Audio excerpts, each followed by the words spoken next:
most cells in your body, it is truly identical, other than mutations that might have accumulated over time. And yet, they obviously have tremendously different morphologies, and those morphologies are driven by differences in their protein expression. They have totally different functions, and the functionality of nerve cells is permitted by the proteins that they express, and the functionality of a lymphocyte is permitted by the proteins that it expresses. So they express very different sets of proteins, yet they have the same DNA. Now, of course, there are many shared functions. All cells have to be able to do metabolism. They have to have structural proteins like actin and tubulin, etc. But if you have a specialized function in a cell, then that's going to be dependent on a specialized protein. So a red blood cell expresses hemoglobin, but no other cell in your body expresses hemoglobin. Right? And so cells have to be able to regulate the expression of these proteins. And so a typical cell is only going to express 30 to 60% of its genes. So most cells aren't ever expressing half or more than half of the genes in their genomes. Right?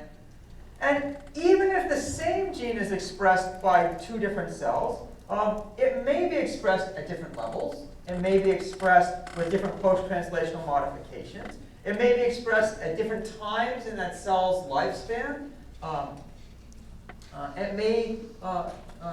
There may be slightly different versions of that protein that get expressed. So different alternative RNA splice versions, for example. Right? And so we have to think about even if the same proteins are expressed, they still may be regulated differently in two different cells. Right? And so this is an illustration of this idea. And so this diagram here is it's actually a readout from a gene array. And so what you have you're looking at the expression of RNA molecules. So these are the messenger RNAs from the cells. And what you have on here is actually a glass chip. And on the chip is a probe that will detect all the different genes. So you can have thousands of different probes on this chip, and so each horizontal line represents a different gene, and each vertical column represents a sample from a different cell, or from a different sample from cells.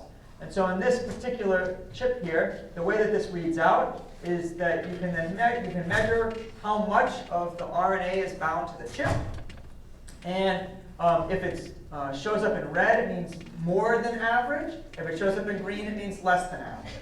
All right, sort of backwards from the way we think about red and green, but that's the way that these were done. And so what you can see is that it's broken up here into samples from prostate, from lung, brain, from a leukemia cell line, from kidney, stomach, ovaries, breast, and liver. All right, and so if you look at these different samples here, what you can see is that the array of proteins in the different prostate samples is very similar, or excuse me, the array of RNAs, but that it's quite different in places from the lung here. And here's a leukemia cell line, which has very different array from these. Now there are some proteins, or some RNAs, that are relatively consistent across the range of cells, but you can see that most of them differ from cell type to cell type. Right? And so each cell type has a characteristic, you could almost call it a fingerprint of the various different RNAs that it expresses. So in fact, you could do the reverse of this if you were to take a look at an array from an unknown cell type. If you were to look at this particular set of genes, you could probably identify the cell type just by determining which RNAs it expresses. All right? So each cell type is going to show, or each tissue type is going to show its characteristic set of messenger RNAs.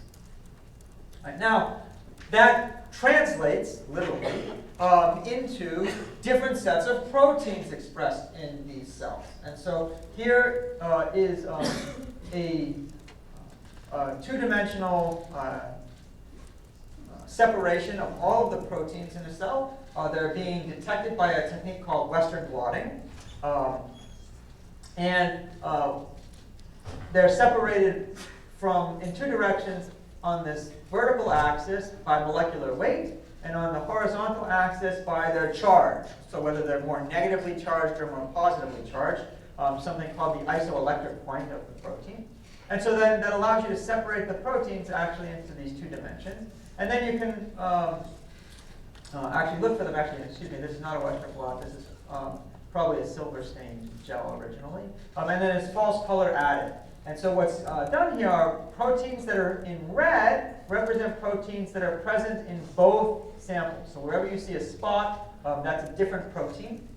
And if you have a blue sample, a blue spot here, those represent proteins that are unique to that sample. And so what you can see is that maybe half of the spots are red, representing proteins that are common in the two of them. Although if you look at them, they're not necessarily the same amount of that protein in each cell type. So whatever this spot is here, there's a lot of it in the brain, and there's less of it in the liver, although it's still present in the liver.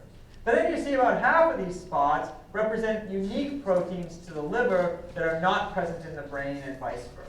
Okay, so you can see that even though these are both cells from the same organism, they all both have exactly the same DNA, that probably about half of the proteins expressed in each of these cells are unique, or if not unique to that cell type, they differ between the two cell types. And again, if there's a characteristic fingerprint of RNAs, there's also a characteristic fingerprint of protein.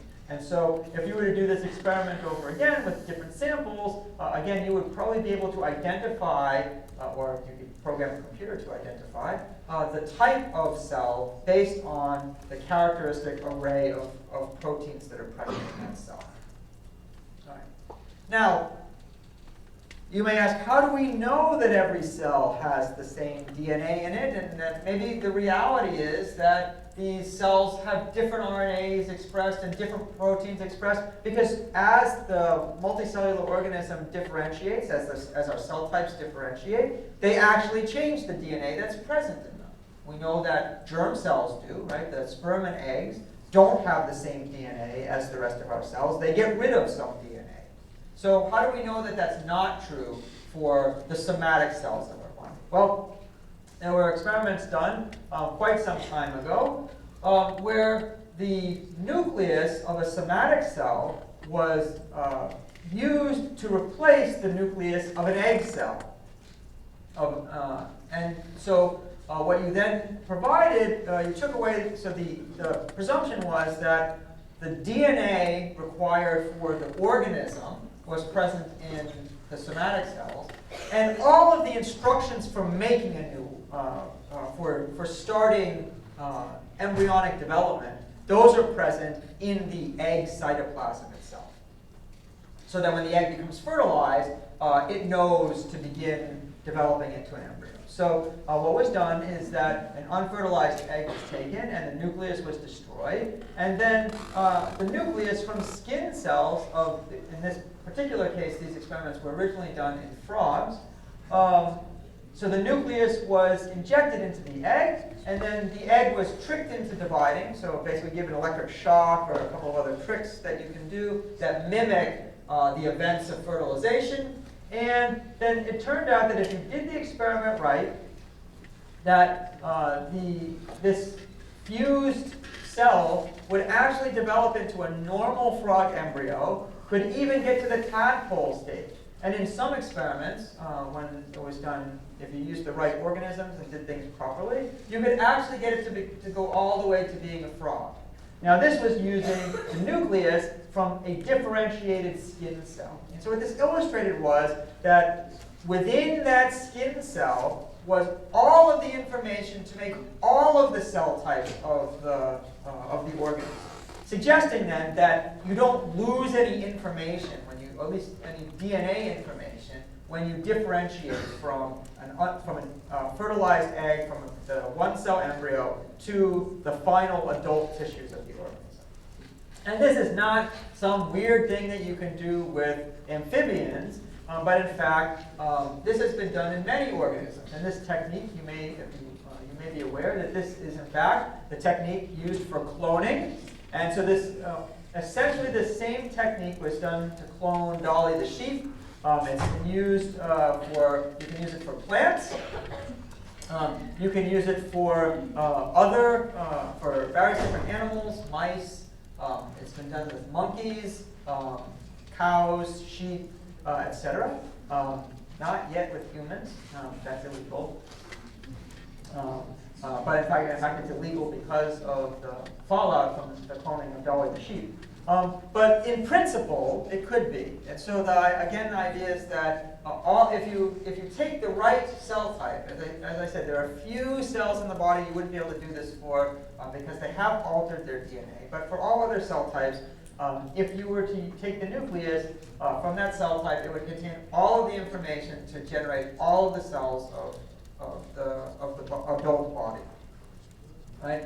All right, so this technique, it's referred to as somatic cell nuclear transfer, or SCNT sometimes, basically nailed down the proof that it's not by changing the DNA content that we change protein levels within different cells. So then, how do we do this?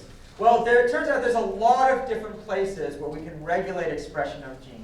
From the very beginning, from transcriptional control, so we can change whether or not we express the RNA and how much of the RNA we make. We can regulate the processing of the RNA, right? So how it's spliced. Do we put the poly-A tail on it? We can regulate its transport out of the nucleus and into the cytoplasm, and in fact, where in the cytoplasm that RNA is found. That can also regulate the expression of the protein. We can regulate the translation of the RNA. So just because you've made a lot of RNA or a small amount of RNA doesn't necessarily mean that you will make proportionally the same relative levels of the protein. We can change how long that RNA remains stable. A small amount of RNA, if it stays in the cytoplasm for a long time, can be translated many times. But a large amount of RNA, if it's degraded rapidly, may only produce a small amount of protein.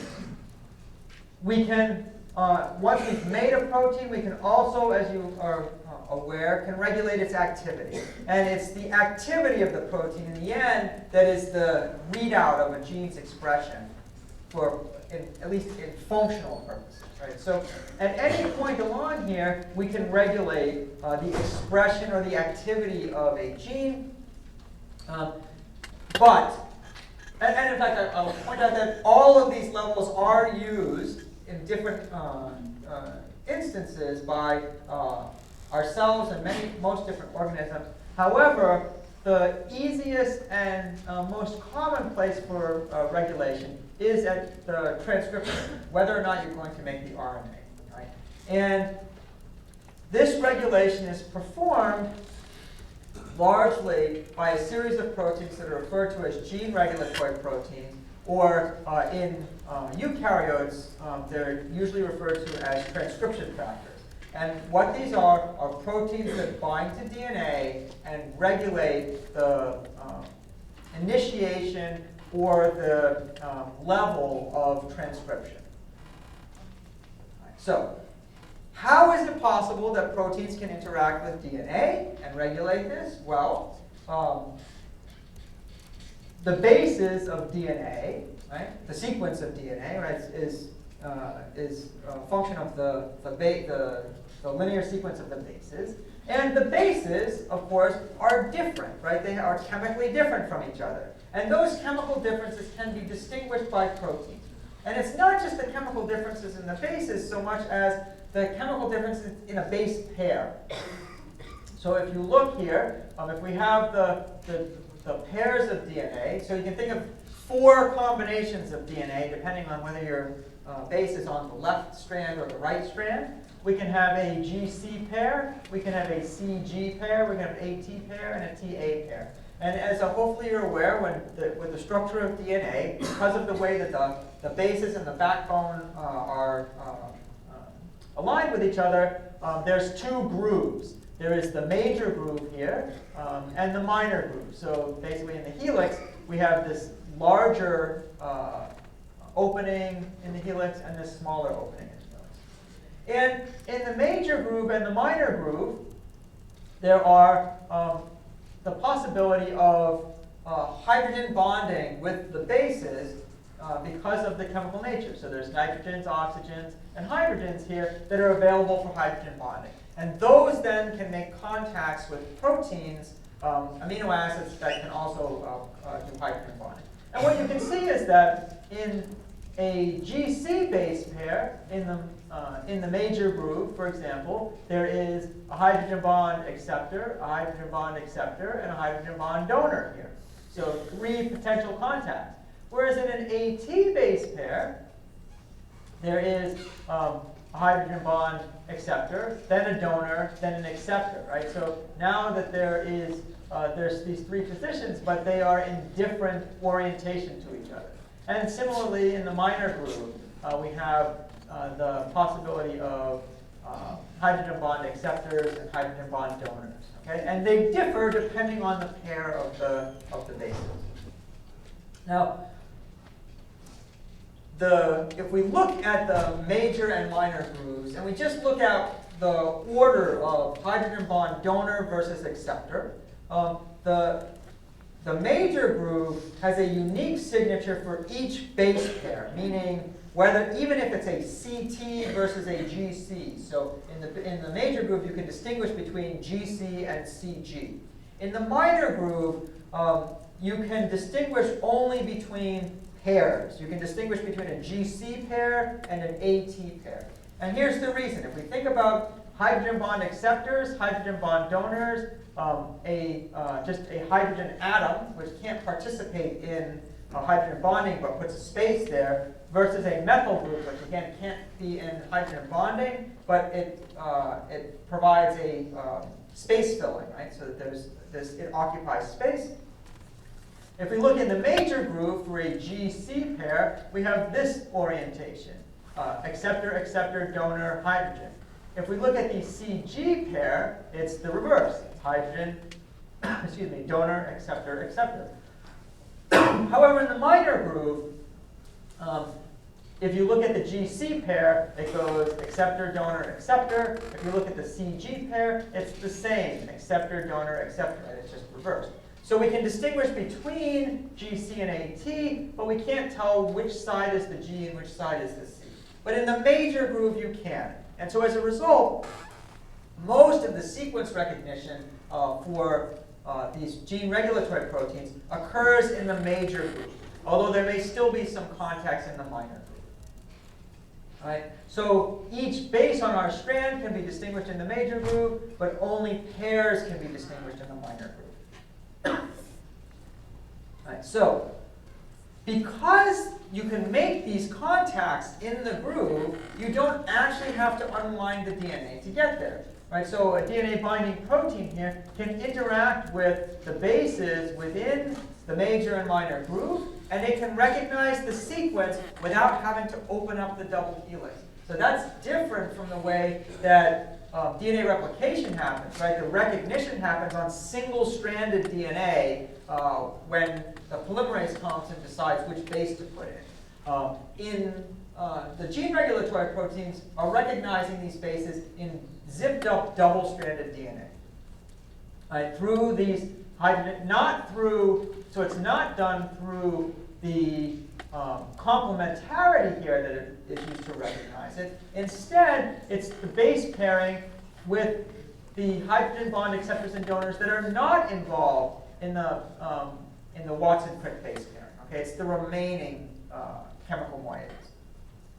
And so, for a typical DNA binding protein, so one of these regulatory proteins is typically going to make 10 to 20 contacts with DNA. Okay, so each of these can be thought of as a contact. So each of these hydrogen bonds, then, so to recognize a sequence, you're going to be making 10 to 20 contacts with the DNA. All right, now, what I'm going to do now is give you a bunch of examples of how the common structures and motifs of these DNA binding proteins, these DNA recognizing proteins. So it turns out that there is a sort of a small toolbox of protein motifs. Remember, motif is a domain, right? And a domain is an independently folding portion of the protein. And a motif is a domain that is common across a large number of proteins with similar functions typically. Right? So we're going to talk about a number of motifs that are commonly found in DNA binding proteins. So the first one is something called a helix-turn-helix motif.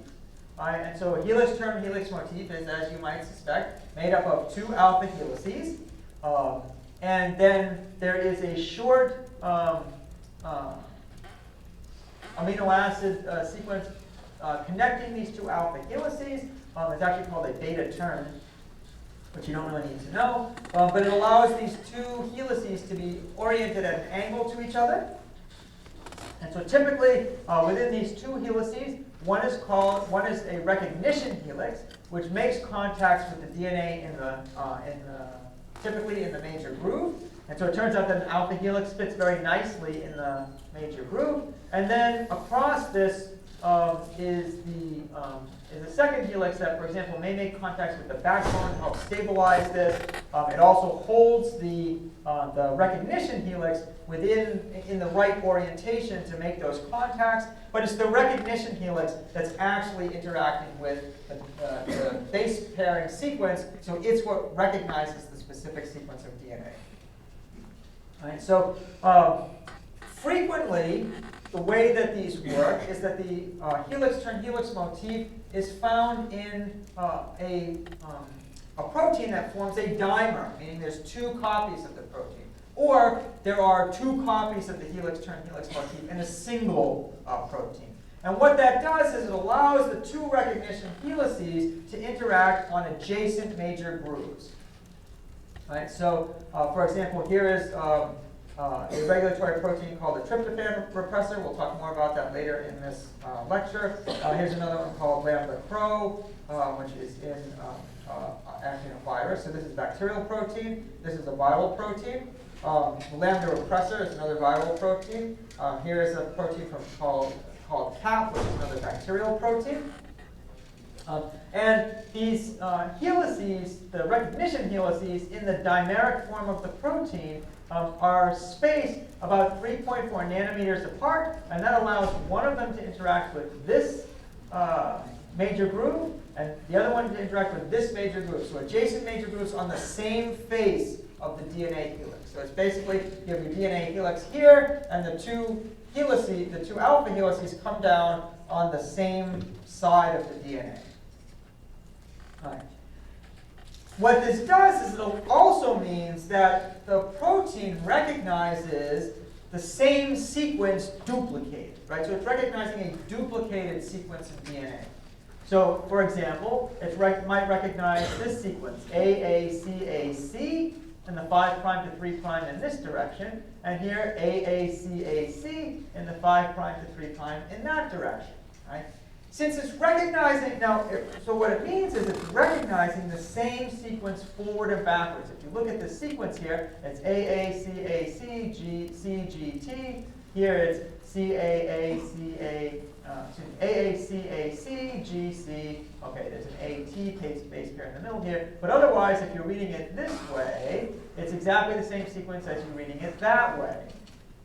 So we refer to this as a palindromic sequence, that if you look at the sequence, if you read the sequence on one strand of DNA from 5' to 3', if you look at the sequence on the other strand of DNA from 5' to 3', it is the same sequence, or maybe there's just one base difference in the center of it. Okay. When you see a recognition sequence like this that can read the same forward and backward, it usually means that it's a recognition sequence that's being bound by a dimeric protein. Right? All right, so that's the helix-turn-helix.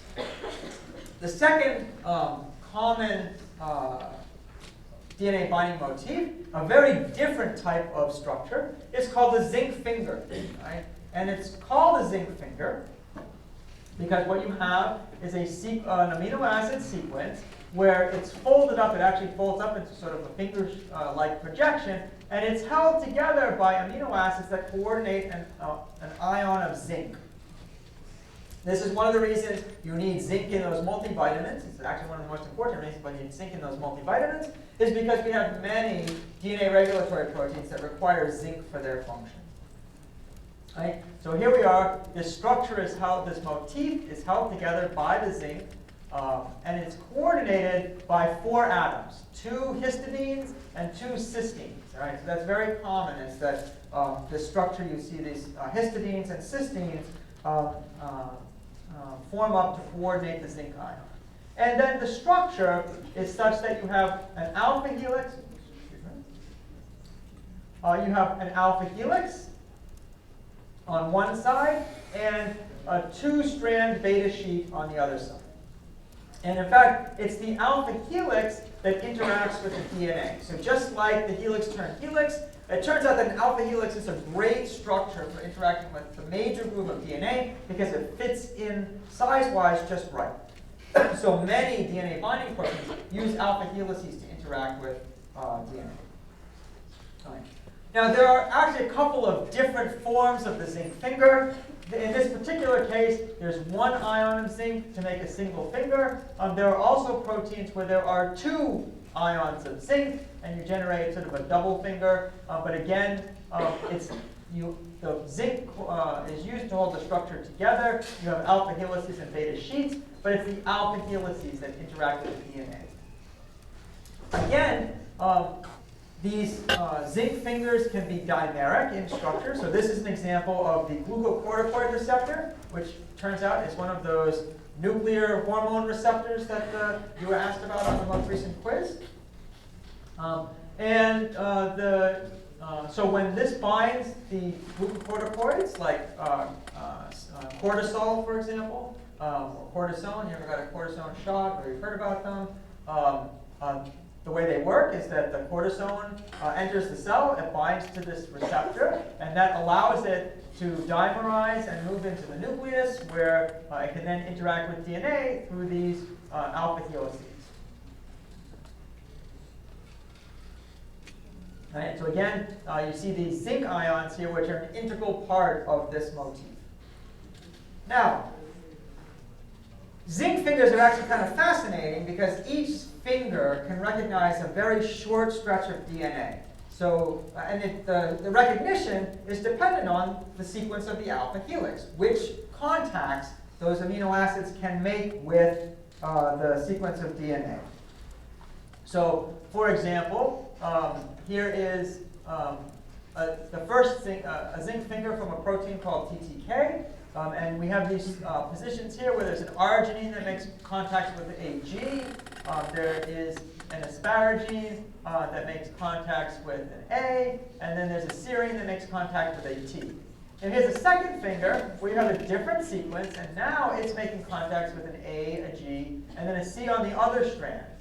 Here is a different finger from a different protein where these 2 arginines make contacts with these 2 G positions. Okay? And you can see that depending on the sequence of the protein, the sequence that it recognizes can differ. So then what you can do, and again, it's basically you have the side groups of these amino acids are sticking into the major groove, and they're making hydrogen bond contacts with the different bases. So now what we can do is we can take a series of zinc fingers, each one recognizes 2 or 3 bases, and now we can string them together to generate a unique recognition sequence, one that doesn't have to be palindromic, for example.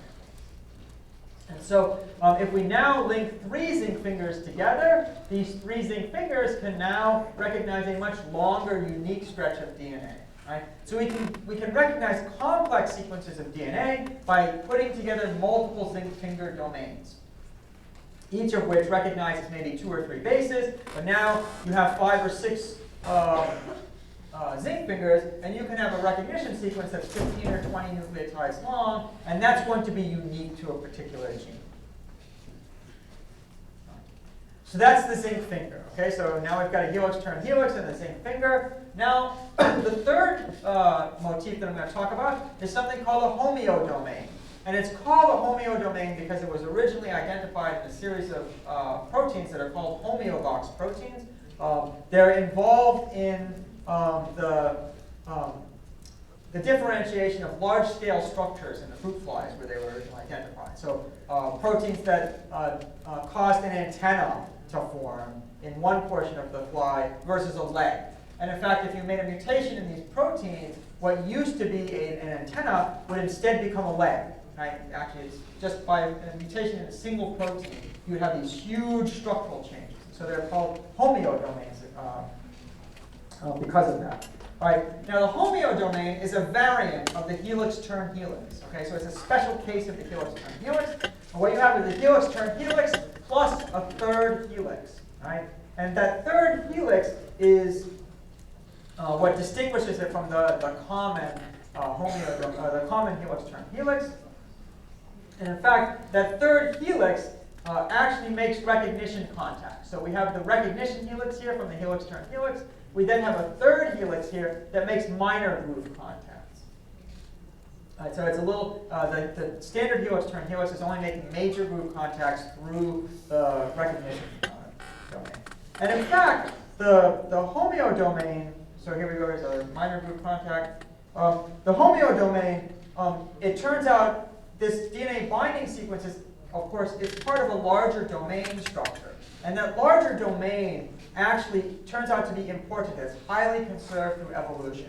The homeodomain in fruit flies is strikingly similar to homeodomain proteins in humans.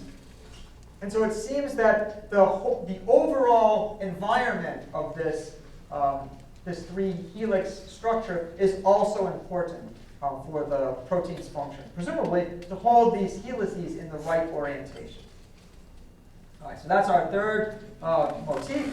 The fourth motif is something called a leucine zipper, and it's really called the leucine zipper. And the reason is that, so the leucine zipper is made up of two alpha helices, two long alpha helices, and those alpha helices on one face of the alpha helix have leucines sticking out. So you just have a repeated series of leucines. So it's not that the sequence of the protein is leucine, leucine, leucine, leucine. It's that every time you get a turn of the alpha helix, you've got another leucine. So there's a leucine every 3 to 4 amino acids. What that does is now you have a very hydrophobic face. You can then take a second alpha helix with the same sort of set of alternating leucines, and they fit together nicely. And so these two helices actually zip up with these leucines that intercalate with each other. And that holds this alpha helical pair here. What you then have is, at the bottom, is the two recognition portions of the alpha helices. They recognize the major grooves, but now instead of recognizing major grooves on the same face of DNA, like we saw with dimers of the helix-turn helix, the leucine zipper, these two alpha helices recognize major grooves on opposite sides of the DNA. So they sort of come down like a clamp around the DNA, if you think of it that way. All right, so a different mode of recognizing the DNA. But again, you can have, if these two alpha helices are the same, then you can have a palindromic sequence. All right. Here is just sort of looking down the alpha helix. So if you're looking down the alpha helix, here's position 1, 2, 3, 4. 1, 2, 3, 4. You then curl around, you've got another leucine lined up here. You then make another cycle around here, you've got another leucine lined up. Okay, so basically these leucines all line up on one face of the helix. Right, now, there is a sort of a variant of a similar type of structure here. So our fifth common motif is called the helix loop helix. This is not the same as the helix-turn helix, unfortunately. The names are very similar, but you should know the difference because they're very different structures. The helix-turn helix are those two alpha helices that are just oriented at these angles to each other, and one of them forms the recognition, but they come down on the same, when you have the dimer, they come down on the same face. The the helix loop helix has two alpha helices, but instead of being linked by a short stretch, they're linked by a longer loop. And when these dimerize, they dimerize in such a way that they're like the leucine zipper. They recognize the adjacent major groove, so on opposite sides of the DNA. Whereas, again, the helix-turn helix is recognizing major grooves on the same face of DNA. So it's a sort of unfortunately terrible name because they recognize DNA in quite different modes. So this is the helix loop. And so basically the loop is essentially 2 turns instead of 1 turn. All right. Now, up until now, everything I've been talking to you about have been recognition by alpha helices. It turns out there are some DNA binding proteins that don't use alpha helices to recognize the DNA. They use beta sheets. All right, so it's possible to use beta sheets. Here is a structure where you have a couple of beta sheet strands here, and those beta sheet strands happen to fit into the major groove. The example here is the bacterial MET repressor, which regulates methionine synthesis in bacteria. Okay, so you can be aware that this is a possibility, although most of the recognition is alpha helices. There are beta sheets. And in fact, there are also, just a reminder to point out here that this protein has as a cofactor S-adenosyl methionine. So S-adenosyl methionine is a metabolic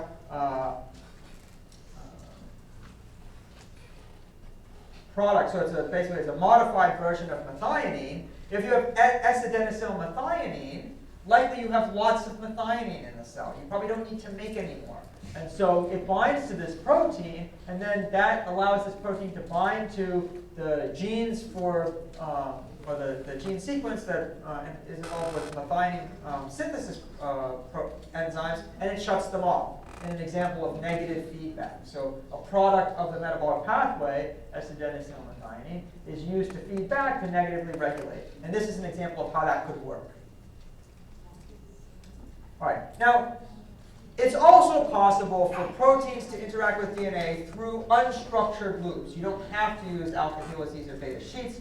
In some cases, you can have loops of loops of protein that can also interact with both major and minor groove positions. Example of this is the P53 protein. You were introduced to this previously as an integrator, right? So this is a protein that can get lots of post-translational modifications, so it can receive lots of inputs. And the way that it works is it recognizes DNA through these so there's alpha helical contacts, but there are also these random coil unstructured loops. Okay. We bring this up because it turns out this is a really important protein. About half of all human cancers have mutations in the P53 protein. So it's a really important DNA regulatory protein. But these then don't represent motifs. These are going to be structures that are unique to individual proteins, because you don't typically have a motif where random coils are involved in the recognition. All right, so here we have our loop residue interacting with our DNA. Shown here. And then here's another minor groove interaction with the loop here. Now, I do want to point out that one of the important aspects of dimerization in these gene regulatory proteins. So I showed you that if you dimerize, use this homodimer, we have two identical copies of the protein subunits. That allows you to use these palindromic sequences as your recognition. However, we can also use heterodimerization to vary the sequence that a protein recognizes. So it allows the recognition of a wider range of DNA sequences without having to make new protein sequences, so with fewer protein sequences. So that is, for any given gene regulatory sequence, it can contribute to the gene regulatory protein, it can contribute to the recognition of more than one sequence if it binds to a different binding partner. So for example, here we have a homodimer. It's recognizing this sequence, this double blue sequence here. Okay, so this is one protein sequence. It recognizes one DNA sequence. Here is a second protein sequence that recognizes a second DNA sequence. But now, without adding a new protein, instead, if we just mix these proteins, one dark plus one light, now we recognize a third DNA sequence. Okay, so now with two proteins, we can recognize 3 DNA sequences. If you imagine that you can have multiple different binding partners, you can greatly increase the number of DNA sequences that can be recognized without increasing the number of protein sequences as quickly. All right, so we don't need to make as many new different proteins to get new DNA sequence recognition. Is that clear that basically by having different combinations of heterodimers, we can add new recognition sequences? Okay. All right, so this is very common in these DNA regulatory proteins. In particular, the homeodomains love to use heterodimerization as a way of regulating gene expression. And in fact, when the heterodimer forms, we actually get new structures that are generated. So we have a helix that forms when the protein's dimerized. So it actually forms a new secondary structure based on the interactions with the other homeodomain. Right? And so now by having this heterodimer, we recognize a heterodimeric DNA sequence, if you will. All right. Now it turns out that this, in fact, is so valuable that it can become hardwired into the genome. Instead of having two different homeodomains on two different proteins, you can actually have two different DNA binding domains within the same protein. Okay, so you now, instead of a DNA binding protein having a single DNA binding motif, it can now, through DNA recombinations, end up with two DNA binding motifs. And so now again, now you have a new protein that can recognize a novel DNA sequence, a sort of a hybrid DNA sequence. Right, so here's an example of a homeodomain with a different type of DNA binding domain here.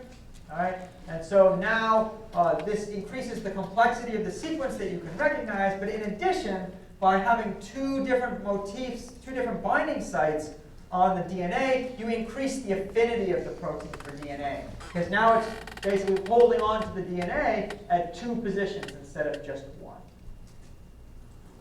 All right. Heterodimerization can also be used to inactivate a DNA binding protein. So if you have a protein that normally binds as a dimer, now if you bind it to a DNA to a partner that has a dimerization domain, but it lacks a DNA binding domain, now you may be able to basically cause this protein to fall off the DNA. So you can basically activate or inactivate a protein based on the dimerization, in addition to changing the sequence that it recognizes. So there's lots of different ways that dimerization can be used to regulate the function of these DNA binding proteins. All right. We can also regulate the activity of a DNA binding protein by binding a ligand. And you've already seen a couple of examples of that. The binding of a glucocorticoid to its receptor, binding of the S-adenosylmethionine to that MET repressor. Here's another example of a bacterial protein called the TRP repressor. So here, binding of tryptophan to this protein causes a conformation change that allows it to bind to the DNA. Right? And so, again, in the presence of tryptophan, if you have lots of tryptophan, your bacterial cell doesn't need to make tryptophan, so you can shut off the expression of the enzymes that are involved in tryptophan synthesis. And so, again, this is another example of negative regulation. Binding of tryptophan now causes the conformation change so that the recognition helices can interact with the DNA. If the tryptophan is absent, the protein doesn't interact with DNA. All right? And so, again, just illustrating that we can regulate proteins by ligand binding. All right. So I want to talk a little more about this TRP repressor, and now we've got sort of the toolbox that cells have for regulating DNA expression. So how does it actually work in the context of genes? All right. Well, so the TRP repressor is important. Hopefully everyone is aware that in bacteria, genes are put together in operons, and that the regulation of those genes occurs at two positions in the operon, the promoter and the operator. And so here is the operon for tryptophan biosynthesis. We have a whole series of enzymes, different mRNA molecules, but it's actually a single RNA transcript that gets chopped up. And so it's regulated at the promoter and the operator. And so what happens, under normal circumstances, if we don't have tryptophan around, RNA polymerase will bind to the operator here, bind to the promoter, and it will transcribe the genes because the repressor is inactive. However, in the presence of tryptophan, it binds to the repressor binds to the operator of this operon, and it prevents RNA polymerase from binding. So it simply works by inhibiting the binding of RNA polymerase. It gets in the way, and that allows it to prevent expression of the gene. Okay, so the presence of tryptophan can regulate the expression of a gene by binding to a gene regulatory protein and affecting its ability to bind to DNA and interfere with RNA polymerase binding.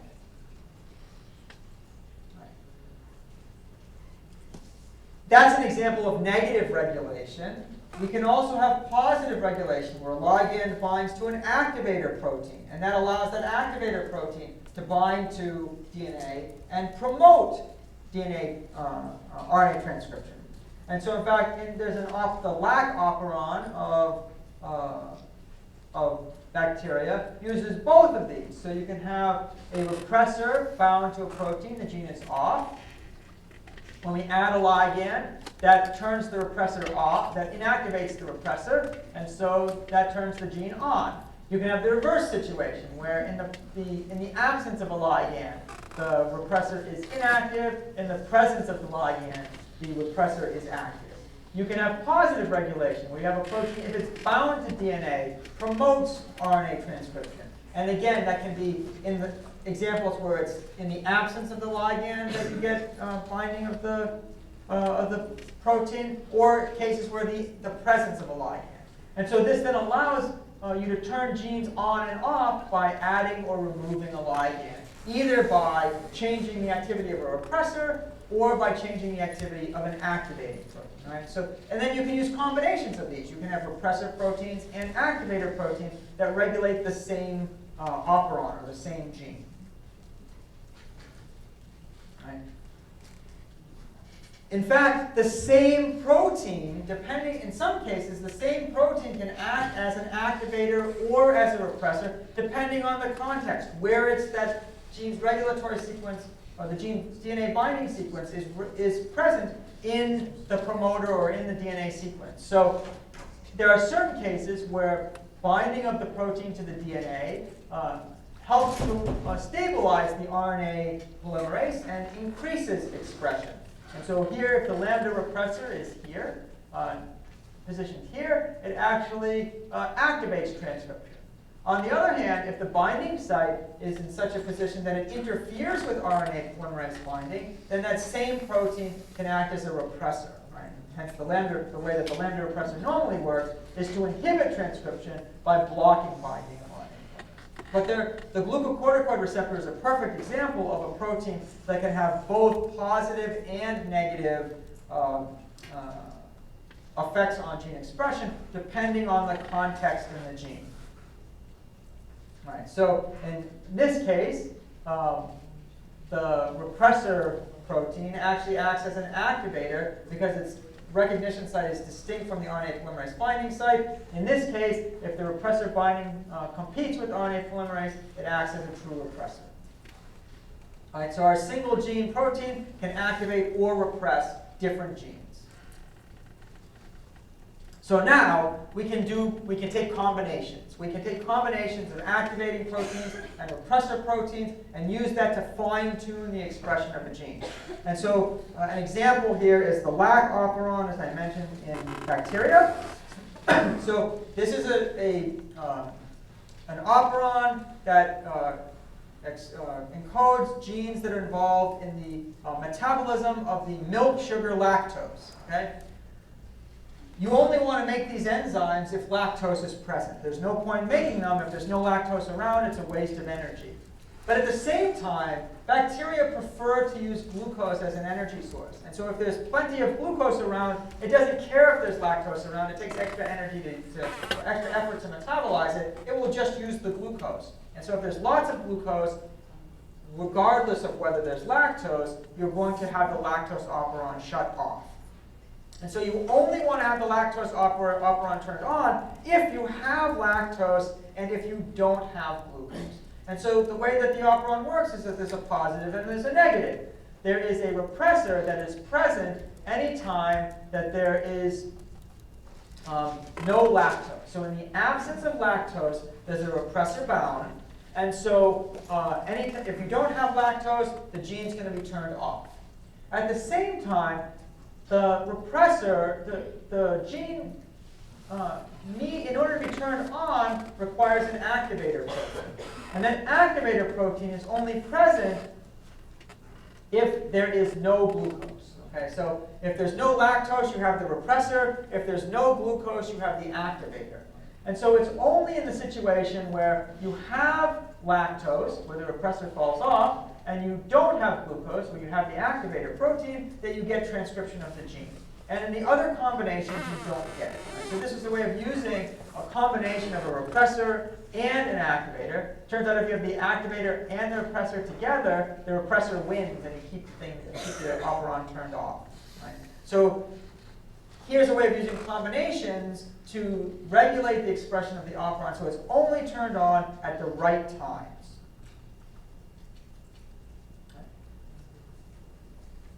The way that so it turns out that these regulatory proteins, they don't just work by binding to a site next to the transcriptional start site, but very often they work by bringing multiple distant DNA sequences together to form a larger structure.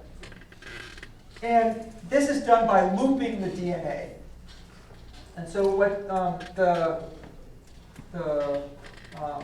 TRIP repressor, or sorry, the LAC repressor is actually a tetramer. And it can bind to DNA, so a dimer binds to one DNA sequence. The other half of the tetramer can bind to another DNA sequence. There's actually multiple operators in the LAC operon. And so there is this operon A and operon M. And so by looping the DNA together, you actually stabilize the DNA protein interactions, and you increase the local concentration of the regulatory protein. And so that means that the regulatory protein is less likely to fall off the DNA because it's interacting with the DNA at two different places. And so even if it lets go here, it's still holding on here. Right? And so that increases the stability of this binding to the DNA, and so it allows it to regulate the gene expression at a lower overall concentration. And so by binding to different sites on the DNA, now we're greatly increasing the likelihood of interaction. So what I just showed you was a single protein binding to two different sites of DNA. We can also have two different proteins binding to a stretch of DNA, and because now they're both attached to the same piece of DNA, the likelihood of them interacting with each other goes up. All right, so if they are spaced correctly on the DNA. So if they're spaced enough so that the DNA can loop around. So if you have two proteins that bind spaced 500 nucleotides apart, they have a much higher probability of interacting with each other than two proteins that are too close to each other. So actually 100 nucleotide pairs apart isn't enough DNA for it to bend around for these proteins to interact. Right, so if you bind nearby, but not too close to each other, now you can increase the likelihood of two different proteins interacting. And so again, the interaction of these different proteins allows the fine-tuning of the regulation of the RNA transcription. All right, so here again, just there isn't enough DNA between these to bend enough to interact. All right, so this can be shown by proteins that interact at actually rather distant sites in DNA. And this is especially common in eukaryotic gene regulation, where we have proteins that bind near the transcriptional start site at the promoter, and proteins that bind at distant sites called the enhancer. And when these distant sites, the DNA loops around, then you can actually see these interactions, but then allow the gene to be turned on. And this can actually be seen in electron micrographs. We can actually see the protein complexes interacting with each other in the looped DNA. All right? And so this is a mechanism for action at a distance. A protein can bind at a distance to a distant stretch of DNA. It can loop around and still interact with the RNA polymerase to regulate its function. Now, if we then look, so if we look at the regulation of eukaryotic genes, they tend to be much more complex than the regulation of prokaryotic genes. And it uses a combination of these principles that we see in bacteria. So we have the binding of proteins to a promoter. We have binding of distant gene regulatory proteins in looped DNA. We have positive and negative regulatory factors. And then they all come together to form a large complex that can then be read out as an integrated output of turning a gene on, turning a gene off, or turning it on at different levels within that on-off spectrum. All right? As a result, the combination of binding of multiple proteins to a gene, to the DNA sequence, can be greater than additive. You can get synergistic effects. So that, for example, here's a gene where if you bind one regulatory protein, maybe it gives you 1 unit of transcription. If you bind a different regulatory protein, you get 2 units of transcription. But if you put the two of them together, now they can interact together and form a large complex. Now maybe you get 100 units of transcription, much more than additive. Right? So it's not, you can't necessarily predict how much transcription you'll get with a combination of binding based on the individual binding sites. But if you do see this synergy, that suggests that these proteins are working together in some sort of interaction in regulating the gene expression. All right? Now, what's fascinating about these gene regulatory proteins are that the DNA binding motif works essentially independently from whatever the rest of the protein is doing to activate gene transcription. And so these proteins are modular. What that means is that you can take the DNA binding site from one gene regulatory protein and attach it to the activating domain of a different protein. And now what you do is you change the sequence recognition of that second protein. Right? So, for example, the Gal4 protein binds to a specific sequence of DNA, and it can help to activate the gene for galactokinase. Okay? Now we can make fusions between a Gal4 activating domain and the DNA binding site of another protein called LexA. Well, LexA does not bind to the Gal4 recognition site, so it wouldn't be able to turn on a gene that uses this Gal4 binding site here, this Gal4 DNA sequence.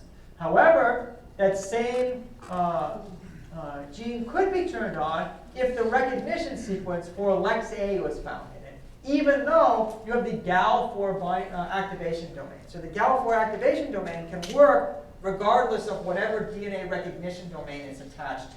And so again, this allows the evolution to make a diverse set of DNA regulatory proteins simply by changing the recognition sequence that the activation sequence is attached to. Right? This modular protein structure is, so we see it in the DNA regulatory protein. It's common throughout proteins. This just happens to be a particularly good example of it.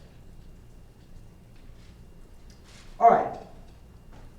So then the question is, how does this actually work? So how do these regulatory proteins work? Well, they work by a variety of mechanisms. But typically, they work by altering the local chromatin structure. So this is why it's important that they don't have to unzip the DNA. They have to be able to interact with DNA when it's wound up in chromatin.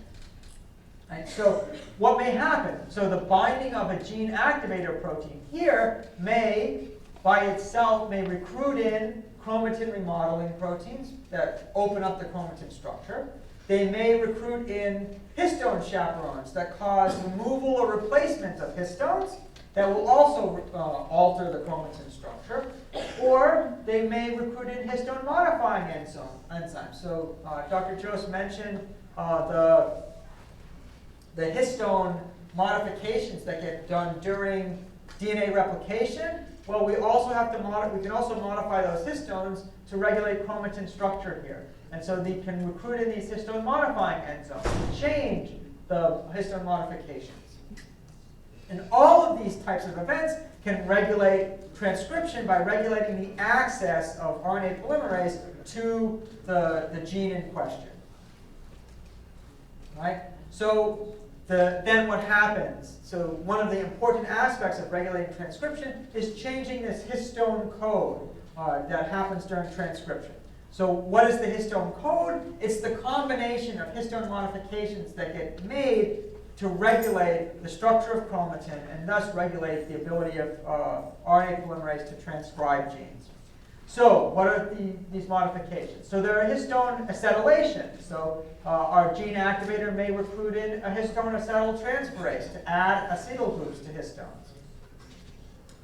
We might recruit in a histone kinase to change the phosphorylation of histones, right? And in fact, you can do both. We can acetylate and we can phosphorylate histones. And these combination of acetylation, phosphorylation, methylation, ubiquitination, all of these different types of modifications can be read out on the histones to regulate transcription. All right? So it's just sort of showing overall, we can come in, we can change the acetylations to phosphorylations. We can then, once you've added this phosphorylation, that may now allow a second acetylation. Right? So we can, as I mentioned previously, talking about the regulation of protein function, that one modification may affect the likelihood, or may enhance or inhibit a different modification. And here's an example of that in the histone code. And so we have our activator proteins altering the histone code. That's one mechanism. All right. And so then what happens, what's read by the histone code? Well, the other important components of the transcription initiation complex that allow RNA polymerase to actually be recruited to the DNA. All right. So by changing the histone code, you change the panel of proteins that can bind to those histones, and with the right histone, with the right proteins bound, we can recruit in RNA polymerase, and then we can initiate transcription. All right. Now, all of these things are happening in eukaryotic gene regulation. The order that they happen isn't so necessarily so critical. So you might recruit in a chromatin remodeling complex, then you recruit in some histone modification enzymes, then that allows the recruitment of other activator proteins, which then allows the recruitment of other components of the initiation complex. But from gene to gene, the order and the specific nature of these is going to differ. So the same basic principles apply, but each gene has its own quirks. All right, so just depending on the order of these activator proteins may differ from gene to gene. Now, so then we also have these repressor proteins. How do the repressor proteins work? Well, they work basically by opposing the action of the activator protein. So they may work by competing for a DNA binding site, just like I showed the repressor in bacteria competing for binding with the RNA polymerase. Well, here, repressors frequently work by competing for binding with activator proteins. They may bind to different sites, but now they heterodimerize, and the repressor protein therefore inactivates the activator protein. Or they may interact directly with the initiation complex and prevent the interaction with an activator protein that way. Okay, so they can act sort of by direct competition, by direct interaction, or by indirectly interfering with the function of the activator protein. Of course, the repressor proteins can also recruit in chromatin and histone modification enzymes. So you can recruit in a chromatin remodeling complex that condenses chromatin. Or you can recruit in enzymes that remove the modifications that the activator proteins initiate. Okay, so they can have methyl demethylases, and they can have deacetylases, and they can recruit in histone phosphatases, for example. All right, so whatever an activator does, there may be a repressor that does the opposite. All right. And so then finally, we can then take all of this and we can put it together on a gene, and we can have activator sequences that bind activators, sequences that bind repressors. Those recruit in other proteins that basically are used to mediate their activities, and then this all assembles into a large complex that can be read out as an on-off or as a rheostat halfway on, a quarter of the way on.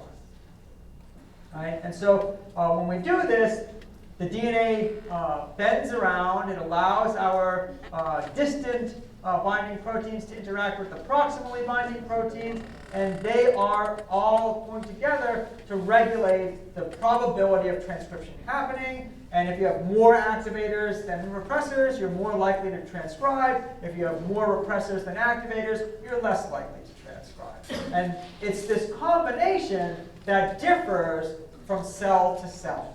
Each cell has its unique combination of the regulatory proteins that then define which genes will be turned on and which genes will be turned off.